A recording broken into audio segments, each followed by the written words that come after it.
नमस्कार, मैं हूं राहुल राजपूत। दो टूक की शुरुआत करते हैं।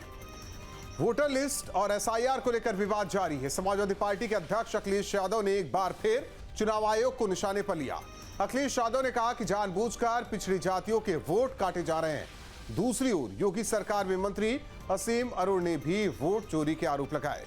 असीम अरुण ने कहा कि कन्नौज लोकसभा सीट पर बीजेपी के वोट काटे गए थे और नाम भी जोड़े गए थे, जिसका सीधा फायदा अखिलेश यादव ने लिया।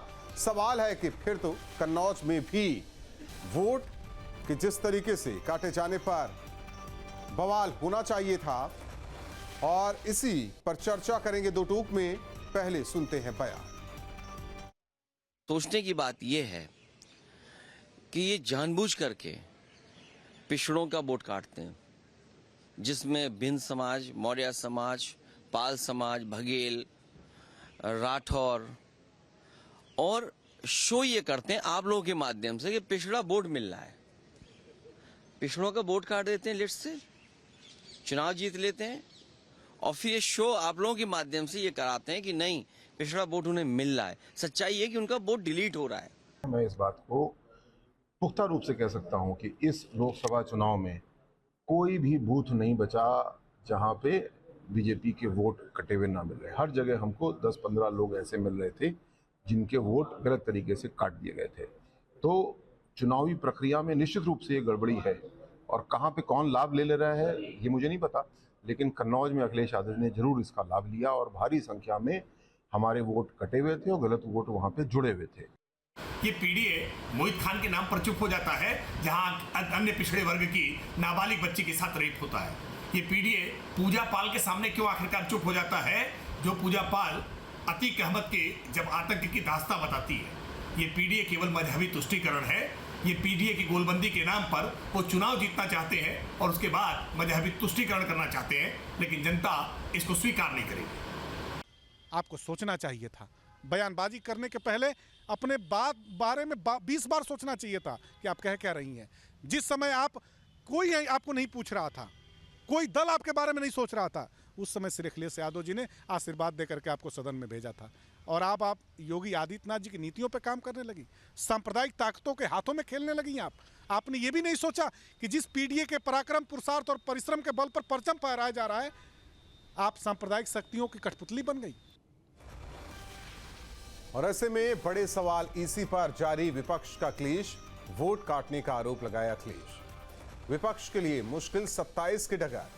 विपक्ष को सताने लगा एसआईआर का डर। पीडीए के नाम पर सियासी लड़ाई, पूजा पाल पर क्यों की कार्रवाई। एसपी का आरोप, पीडीए का हक छीन रहा चुनाव आयोग। इन सवालों के साथ मेहमानों से करेंगे चर्चा। राजेश चौधरी जी, बीजेपी विधायक, अशोक यादव जी, प्रवक्ता समाजवादी पार्टी, अंशु अवस्थी जी, प्रवक्ता कांग्रेस। आप तीनों मेहमानों का स्वागत है।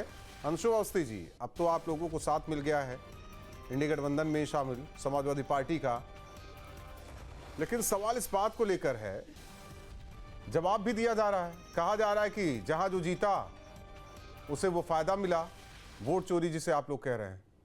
यानी कि अगर बात करें रायबरेली और अमेठी, यहां भी कहा गया कि भाई फायदे में रही कांग्रेस। ये जरा समझाइए, ये वोट चोरी उत्तर प्रदेश के परिप्रेक्ष्य में ये कैसे, अगर वाकई वोट चोरी हुई होती तो हमें नहीं लगता कि 24 का नतीजा कुछ ऐसा होता। देखिए राहुल जी, ये बहुत ही गंभीर प्रश्न है और इसको लेकर पूरा देश चिंतित है। सवाल सिर्फ कांग्रेस पार्टी का, राहुल गांधी जी का और अपोजिशन का नहीं। देश के जितने भी जागरूक लोग हैं, तमाम सामाजिक संगठन, सब निकलकर बाहर आ गए। और आए भी क्यों ना, क्योंकि वोटिंग राइट हमें कॉन्स्टिट्यूशन से मिलता है। वोटिंग राइट इस देश के प्रत्येक नागरिक का अधिकार है।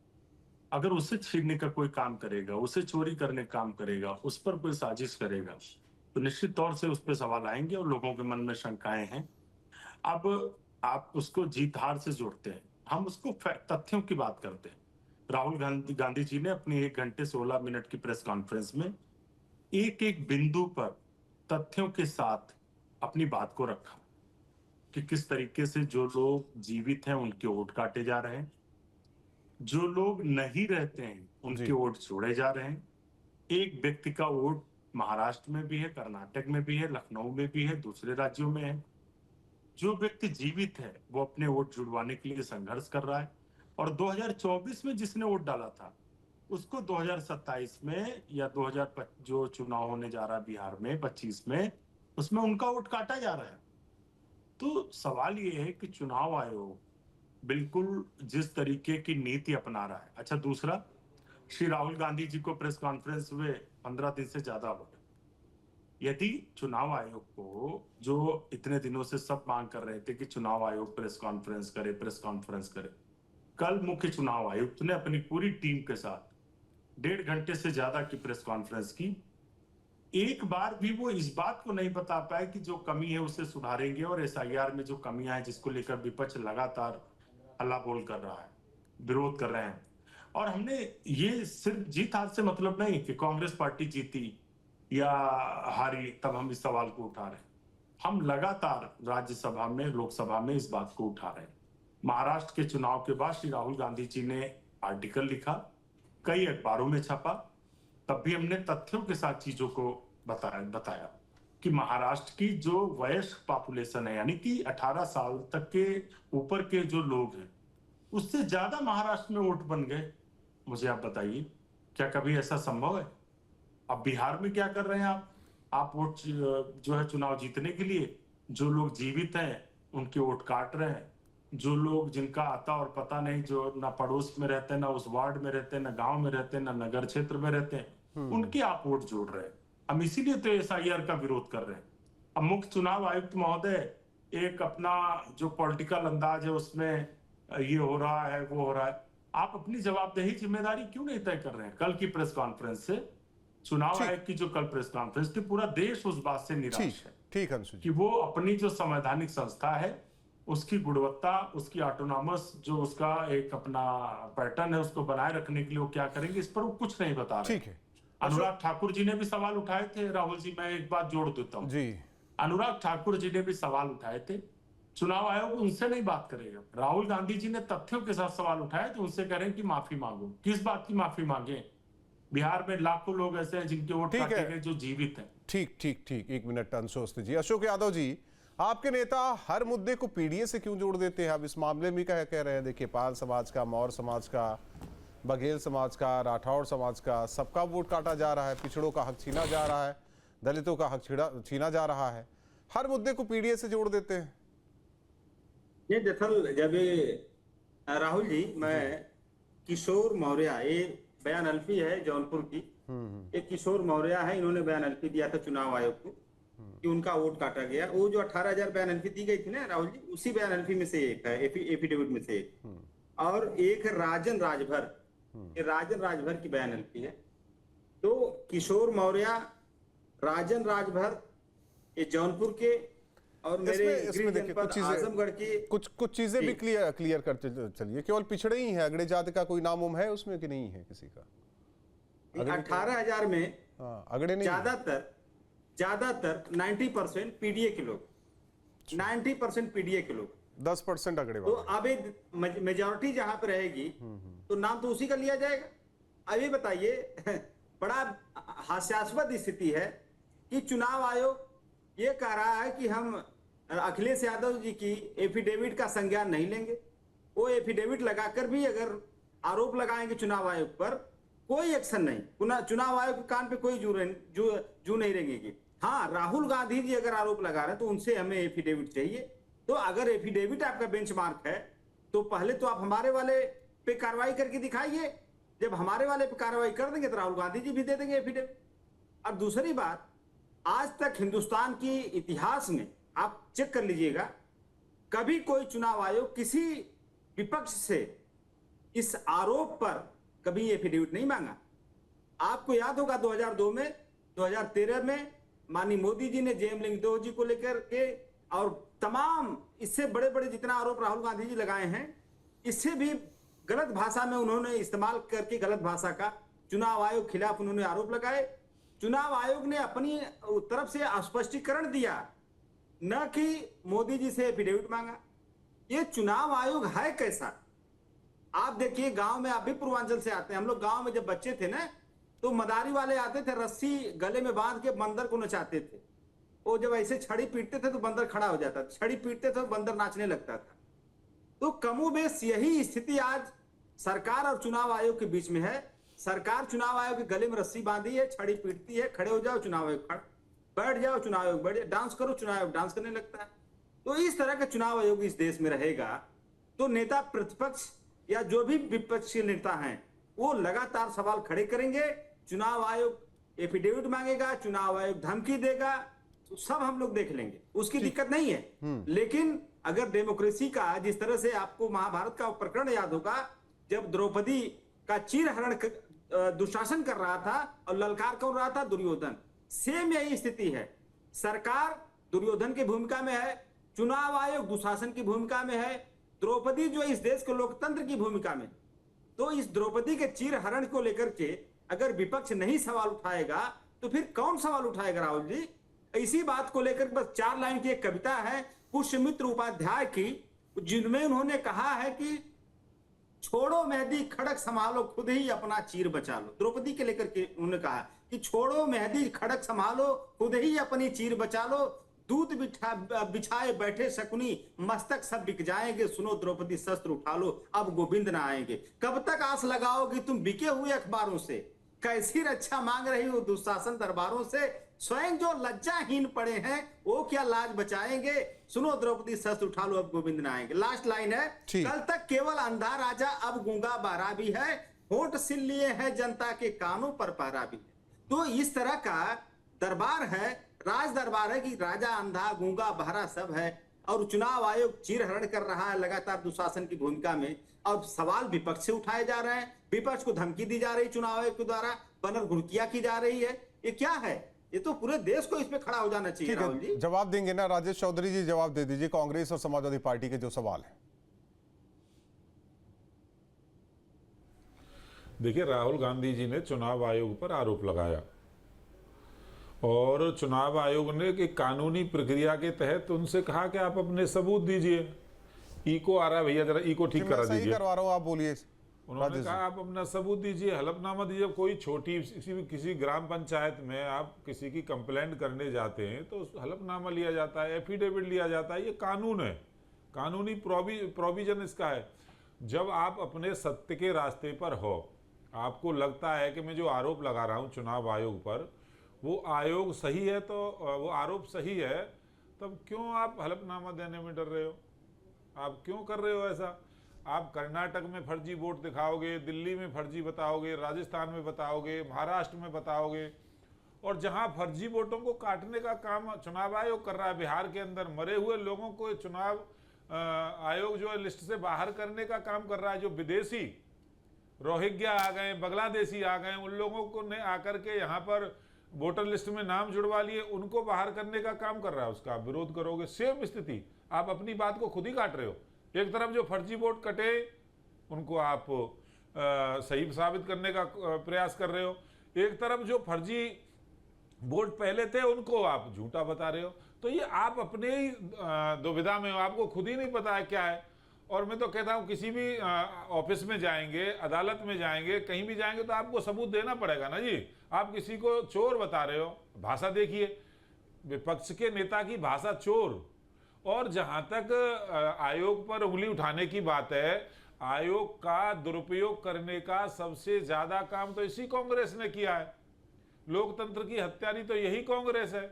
कौन नहीं जानता है? MS गिल को मंत्री बनाया था, वो भी चुनाव आयोग के प्रमुख रहे, अध्यक्ष रहे थे। कौन नहीं जानता है TN सेशन को कांग्रेस के टिकट पर इन्होंने चुनाव लड़वाया था? कौन नहीं जानता है GM लिंगदो कांग्रेस के बाद में पदाधिकारी बने और उन्होंने कांग्रेस के लिए लंबे समय तक काम किया। ये पहले से प्लानिंग करके अधिकारियों को उस हिसाब से आयोग में बिठाते रहे, उनका दुरुपयोग करते रहे, उनकी शक्तियों का दुरुपयोग करते रहे और सत्ता में आ गए। आज कोई आयोग निष्पक्षता पूर्वक काम कर रहा है, कोई अधिकारी अच्छा काम कर रहा है तो उसको टारगेट करने का काम कर रहा है, क्योंकि इनकी आदत रही है चोरी करने की। ये चोर खुद हैं, इनसे बड़ा चोर कोई दूसरा नहीं है। इन्होंने पहले पाप किए, इन्होंने ये अपराध किए, तो इनको लगता है कहीं ये अपराध ना हो रहा हो। और जब आपको लगता है कि कोई अनियमितता हो रही है तो आप आइए ना सामने, देश की जनता के सामने रखिए, आकर के आयोग के सामने करिए। क्यों नहीं कह रहे हो? हम नहीं जाएंगे, हमारा अपना क्यों नहीं लगाएंगे भाई? जब आप सच बोल रहे हो तो आपको क्या दिक्कत हो रही है? और आप देश की संवैधानिक संस्था पर उंगली उठा रहे हो, आप लोकतंत्र के ऊपर उंगली उठा रहे हो। चुनाव आयोग कोई सरकार के अंडर काम नहीं करता है। ये वही चुनाव आयोग है जिसने 2 बार इनकी सरकार बनाई है, अभी 2004 और 2009 में। ये वही चुनाव आयोग है। कर्नाटक के अंदर इनकी सरकार बनी है। ये वही चुनाव आयोग है। पिछले चुनाव में राजस्थान के अंदर इनकी सरकार थी। ये वही चुनाव है। कुछ दिन पहले महाराष्ट्र में पिछला चुनाव हुआ था तो इनको बहुत बड़ी मात्रा में वहां से समर्थन मिला था। ये वही चुनाव आयोग है। झारखंड के अंदर जेएमएम में और इनकी मिलकर के सरकार बनी है, वहां चुनाव आयोग सब ठीक है। जहां ये चुनाव हार जाएंगे, जिस तरह से ईवीएम पर ये आरोप लगाते हैं, वहां चुनाव आयोग खराब हो जाएगा। एक आरोप राजेश जी ये भी है, उत्तर प्रदेश में करने वाले लोग हैं। उत्तर प्रदेश में पीडीए समाज से आने वाले लोगों के मत को चुराया जा रहा है, उनके नामों को काटा जा रहा है। ये अखिलेश यादव का आरोप।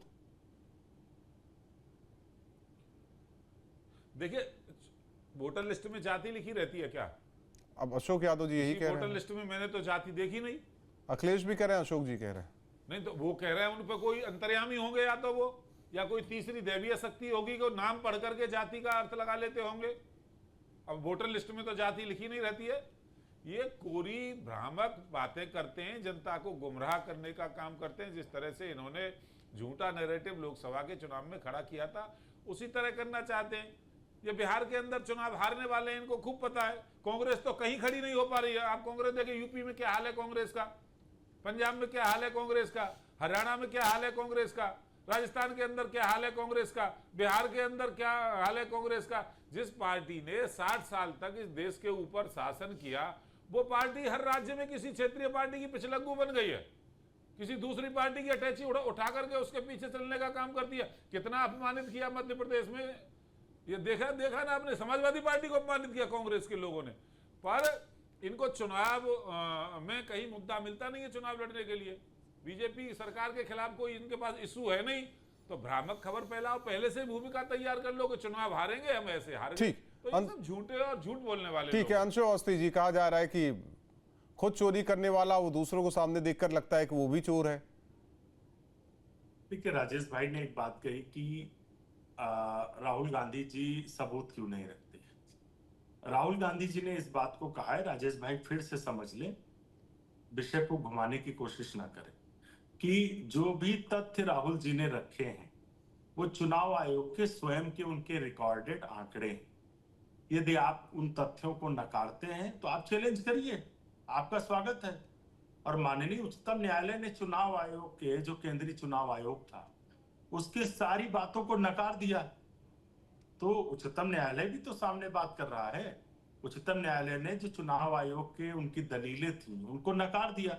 राजेश भाई चैलेंज करें कि राहुल गांधी जी ने जो तथ्य दिखाए हैं, राहुल गांधी जी तो चैलेंज कर रहे हैं कि हम जो फैक्ट रख रहे हैं वो चुनाव आयोग के ही आंकड़े हैं। तो चुनाव आयोग ने कल इतनी बड़ी प्रेस कॉन्फ्रेंस की, उन आंकड़ों पे बात क्यों नहीं की? उनको कह देते कि जो राहुल गांधी ने आंकड़े दिखाए वो फर्जी हैं। वो तो नहीं कह पाए, धमकाने की कोशिश कर रहे थे कि माफी मांगो, ये करो वो करो। दूसरी बात, ये कांग्रेस पार्टी को लेकर कह रहे हैं कि कांग्रेस पार्टी पिछलग्गू है। भैया, अभी का आपसे सवाल ये है कि आप जिंदा लोगों के वोट क्यों काट रहे हो? जो लोग वहां नहीं रहते उनके वोट वहां पर क्यों जोड़ रहे हो? इसका जवाब दो। हम किसके साथ रहेंगे, किसके साथ नहीं रहेंगे, ये हमारा अपना विषय है। आपको इससे क्या फर्क पड़ता है? आप क्षेत्रीय पार्टी, आपकी तो लंगड़ी सरकार है ना मोदी जी की। 2024 में इसी गठबंधन ने आपको बहुमत से दूर कर दिया, तो आपका अहंकार धीरे धीरे टूटेगा। और मोदी जी को देखिए, एक चीज समझ लीजिए, मोदी जी जिस तरीके की लगातार अपराध कर रहे हैं, देश के लोगों का वोट चोरी किया जा रहा है उनके इशारे पर। केंद्रीय निर्वाचन आयोग बिल्कुल मूक दर्शक बनकर आंख पर पट्टी बांधकर बैठा है। तो आने वाले समय में जनता ना तो मोदी जी को माफ करेगी ना भारतीय जनता पार्टी को। हम सिर्फ इतनी बात कह रहे हैं कि राहुल गांधी जी ने बातें कही हैं, वो चुनाव आयोग के अपने आंकड़े हैं। राजेश भाई चुनाव आयोग से सवाल करें कि राहुल गांधी जी जो बात कर रहे हैं, चुनाव आयोग ने उसका खंडन क्यों नहीं किया? अशोक यादव जी, पीडीए की बात करते हैं। अभी हाल ही में एक पीडीए समाज से आती है, उनको पार्टी से निष्कासित कर दिया गया, क्योंकि सवाल उठाया जा रहा है कि हर मुद्दे को पीडीए से जोड़ देना, अब इस मुद्दे को भी पीडीए से जोड़ देना, लेकिन वही पीडीए समाज को जो हक हकूक देना चाहिए अखिलेश यादव को वो देते नहीं, वो खुद छीन लेते हैं। राहुल जी देखिए, अभी राजेश जी ने कहा कि वोटर लिस्ट में जाति नहीं होती। बिल्कुल सही बात, वोटर लिस्ट में जाति नहीं होती, लेकिन जितनी सही बात यह है उससे 100% ज्यादा दूसरी सही बात है कि बीएलओ जो सरकार का एजेंट होता है वो पता है, उसको हर चीज पता रहती है कि फला जाति का वोट इस पेज पे फला क्रमांक से फला भाग संख्या ये ऐसे है। ये किसी से छुपी है क्या? बीएलओ क्या नहीं जानता है कि किस जाति के वोटर हैं, कौन सपा का वोटर हो सकता है, कौन भाजपा का वोटर हो सकता है? क्या बीएलओ नहीं जानता किसका वोट काटेंगे तो भाजपा को फायदा होगा? तो यानी जो असीम अरुण कह रहे हैं कन्नौज सीट को लेकर, वो सही कह रहे हैं आपके हिसाब से? तो फिर तो राष्ट्रीय अध्यक्ष जी ने हमारे राष्ट्रीय अध्यक्ष जी ने कहा कि जो बात राहुल गांधी जी कह रहे हैं वही बात असीम अरुण साहब कर रहे हैं, तो उनसे भी एफिडेविट मांग लो। अगर भाजपा की सरकार है और अगर बीएलओ या अधिकारी वोट काट रहे हैं तो किसको फायदा पहुंचाने के लिए काट रहे हैं? तो असीम अरुण साहब को बताना चाहिए। दूसरी बात, आपने कहा कि चुनाव आयोग के ऊपर तमाम उंगलियां उठ रही हैं। आप ये बताइए कि पूरे दुनिया में नहीं, मैं चुनाव आयोग की बात ही नहीं की। उंगलियां उठाने की बात नहीं है, आप अपने मन से कह रहे थे। मेरा सवाल दूसरा था, हर मुद्दे को पीडीए से जोड़ देते हैं। अभी हाल ही में एक विधायक को आपने पार्टी का बाहर का रास्ता दिखा दिया, पीडीए समाज से आती हैं, और ये कहा जा रहा है कि जहां हक देने की बात आती वहां छीन लेते हैं अखिलेश यादव। अभी आज की घटना है ना राहुल जी, आपने देखा होगा 69,000 शिक्षक भर्ती के दंश झेल रहे जो हजारों की संख्या में हमारे पीडीए समाज के अभ्यर्थी हैं। आज शिक्षा मंत्री संदीप सिंह के घर गए थे, उनको बसों में जबरदस्ती ठेल के बैठा के वहां से हटा दिया गया, और वो कह रहे हैं कि लगातार 11 महीने में उत्तर प्रदेश की योगी सरकार सुप्रीम कोर्ट के सामने अपीयर नहीं। ठीक है, मैं मान लेता हूँ, मैं मान लेता हूँ वो पीडीए का हक छीन रहे हैं, तो आप लोग कहाँ पीडीए का हक छीनने में पीछे हैं? अरे क्या राहुल जी, आप पूजा पाल की बात सीधे मैं मुद्दे पे आ जाता हूँ जो आप छेड़ रहे हैं। पूजा पाल अपने आप को पीडीए बता रही हैं और किसकी तारीफ कर रही हैं? पूजा पाल अपने आप को पीडीए बताने वाली उस पीडीए के हक हकूक को छीनने वाली सरकार की तारीफ कर रही हैं, उसके बाद अपने आप को पीडीए का विक्टिम बता रही हैं। विक्टिम कौन है यहाँ पर? विक्टिम अगर है ना कोई पूजा पाल के प्रकरण में, तो चायल विधानसभा की जनता है जिसके साथ इन्होंने धोखा दिया। दूसरा विक्टिम समाजवादी पार्टी है। पूजा पाल कौन सी विक्टिम है भाई? वो पीडीए हैं। पीडीए रहती तो पीडीए के हक हकूक छीनने वाली सरकार की तारीफ करती, वो सवाल नहीं पूछती 69,000 शिक्षक भर्ती में कांड क्यों किया बाबा जी आपने? वो सवाल नहीं पूछती कि हमारे एक विधायक बिजमा यादव के पति के हत्यारे जो उदयभान करवरिया को योगी सरकार पाल पोस रही है, ये उनके साथ अन्याय नहीं हो रहा है? अच्छा। एक महिला अगर विधवा है, अच्छा। हुई है पूजा पाल, वो करे हमारे सुन रहे हैं राजेश चौधरी जी? दूसरी जी, राजेश जी आपने सुनी बातें जी, तो पीडीए का हक तो मांगेंगे, भले ही अपनी पार्टी में पीडीए वाले को बाहर का रास्ता दिखा दें। उत्तर प्रदेश की विधानसभा की माननीय सदस्य हैं और वो समाजवादी पार्टी के टिकट पर विधायक बन करके आई हैं, ये भी स्वीकार करते हैं और सबको पता अकाट्य सत्य है। और वो पीडीए से आती हैं। बघेल समाज जो पाल समाज है उसकी वो एक बहुत होनहार और आने वाले समय की बड़ी नेता है, मैं ऐसा मानता हूँ। अब एक हीनियस क्रिमिनल जिसने सैकड़ों लोगों की हत्या की, जिसने लूट, डकैती, अपहरण, बलात्कार, चौथ वसूली, वो भी जमीन पीडीए दबाना, समाज से आता था। दुनिया का ऐसा कोई क्राइम नहीं है जो अतीक अहमद ने और उसके भाई ने नहीं किया होगा। उस हीनियस क्रिमिनल ने पूजा पाल के पति की, जो वर्तमान में विधायक थे, वो भी ओबीसी समाज से आते थे, वो भी पीडीए का एक हिस्सा थे, उसकी हत्या कर दी। अब चूंकि पीडीए से ज्यादा महत्वपूर्ण इनके लिए इस्लाम को मानने वाले लोग रहते हैं, तो अतीक अहमद इस्लाम को मानने वाला था। अतीक अहमद की बुराई कर दी, इसके अंदर एक अपराधी की बुराई कर दी सदन के अंदर, और उसको मिट्टी में मिला दिया अपराधियों ने। उत्तर प्रदेश सरकार जिस तरह से अपराधियों को मिट्टी में मिलाने का काम करती है, उसकी प्रशंसा कर दी, तो इनके पेट में दर्द हो गया इनके पेट में, क्योंकि वो इस्लाम को मानने वाला व्यक्ति था। ये पीडीए नजर नहीं आ रही क्या? पूजा पाल पीडीए नहीं है, उमेश पाल पीडीए नहीं था।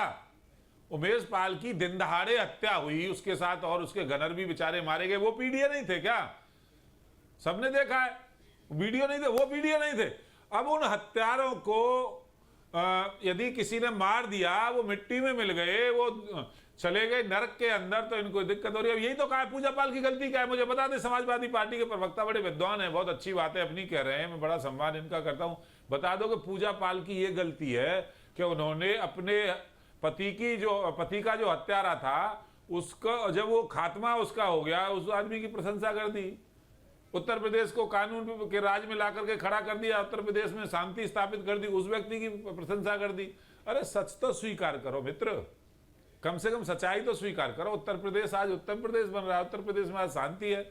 आज उत्तर प्रदेश के अंदर गुंडे मवाली अपराध करने में कांपते हैं। आज उत्तर प्रदेश की पुलिस अपराधियों को मुठभेड़ में ऊपर पहुंचाने का काम करती है, रोज आप देख रहे होंगे। अभी आपको स्वीकार नहीं होगा।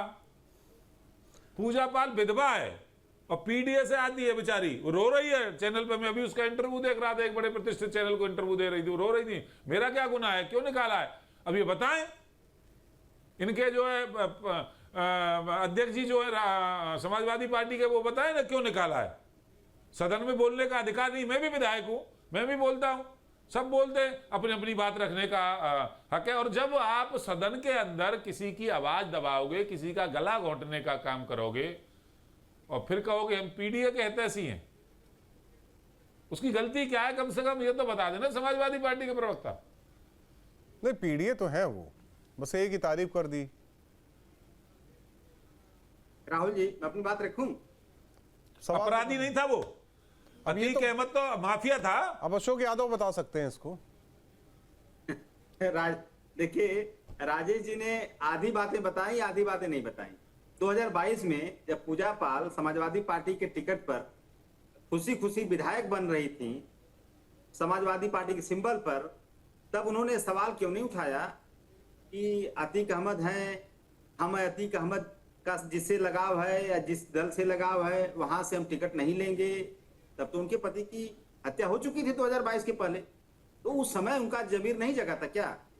दूसरी बात, अब अपने राज्यसभा में चूंकि चुनाव में अपने लालच के वशीभूत होकर के अपनी ग्रीड को फुलफिल करने के लिए उन्होंने चायल की जनता से गद्दारी किया, पीडीए समाज से गद्दारी किया, क्यों नहीं निकाल पार्टी दिया? से गद्दारी किया। अब उसके बाद अब अपने घड़ियाली आंसू से वो सारी गद्दारी वो छुपाने का प्रयास कर रही हैं। अशोक यादव जी के पीछे छुप रही हैं, अशोक यादव कभी जी पीडीए के पीछे छुप रही हैं। अशोक यादव जी इस तरह से छुपाने का खेल क्यों खेल रही हैं? अशोक यादव जी, केवल पूजा पाली थी, और भी लोग थे, अगड़ी जात से भी थे आपके साथ, उनको भी हटाया आप लोगों ने, और भी लोग हैं, क्या उन पर भी वो कार्रवाई हो गई राज्यसभा चुनाव के दौरान जिन्होंने क्रॉस वोटिंग की थी? अगर आप राष्ट्रीय अध्यक्ष का हमारे स्पष्ट निर्देश था कि जो आपने राज्यसभा में गद्दारी किया पार्टी के साथ, जनता के साथ, उसको हम हो सकता है कि क्षमा कर दें, लेकिन पार्टी विरोधी गतिविधि में अगर कोई पाया जाएगा तो उसको तुरंत निष्कासित किया जाएगा। हो गई ना बात। फिर उसके बाद कौन सी पार्टी विरोधी गतिविधि थी कि सदन में उन्होंने पीडीए समाज से आती है, उन्होंने अपनी चर्चा कर ली, इसलिए क्या बात कर रहे हैं राहुल जी? राहुल जी आप ये बताइए, ये पूजा पाल जी लगातार उस भाजपा की गलबैया कर रही थी, उस भाजपा की तारीफ कर रही थी, उस भाजपा को मजबूत कर रही थी जो पीडीए के लिए कब्रगाह बनी हुई भाजपा, जो पीडीए समाज के कोई ऐसा मौका अधिकारियों की नियुक्ति से लेकर के, नौकरियों से लेकर के, आरक्षण से लेकर के, जहां जब आपके साथ रहते हुए पीडीए समाज से आने वाले को हक नहीं मिल रहा है, न्याय नहीं मिल रहा है, तो कैसे मान ले कि पूरे पीडीए समाज को न्याय मिल जाएगा? हर मुद्दे को पीडीए समाज से जोड़ देने से क्या वोट बैंक आपका मजबूत हो जाएगा? पहली बात की अगर वो पीडीए समाज से अपने आप को मानती हैं, कनेक्ट कर रही हैं, तो कम से कम पीडीए समाज के उत्पीड़न पर उनको बोलना चाहिए। आज जिसके साथ वो गई हैं, उनके साथ गई हैं, तो जो खुद पीड़ित है, जो खुद पीड़ित है, आप समझ रहे हैं, जो खुद पीड़ित है, पहले तो वो अपनी पीड़ा तो दूर करे, फिर समाज की पीड़ा दूर होगी। नहीं, उनकी पीड़ा देखिए, उनकी पीड़ा, वो विधायक बन गई, उन्होंने एफिडेविट में उनके पति का क्या नाम है सबको दुनियादारी को पता ही चल गया, तो उनकी पीड़ा क्या है, कैसे है वो पीड़ा, उनकी क्या पीड़ा है राजेश जी? भाजपा वाले दूर करेंगे। हमें तो नहीं पता, लेकिन इतना पता है कि पीडीए का हक छीना जा रहा है, और पीडीए से आने वाले की पीड़ा क्या है ये नहीं पता है।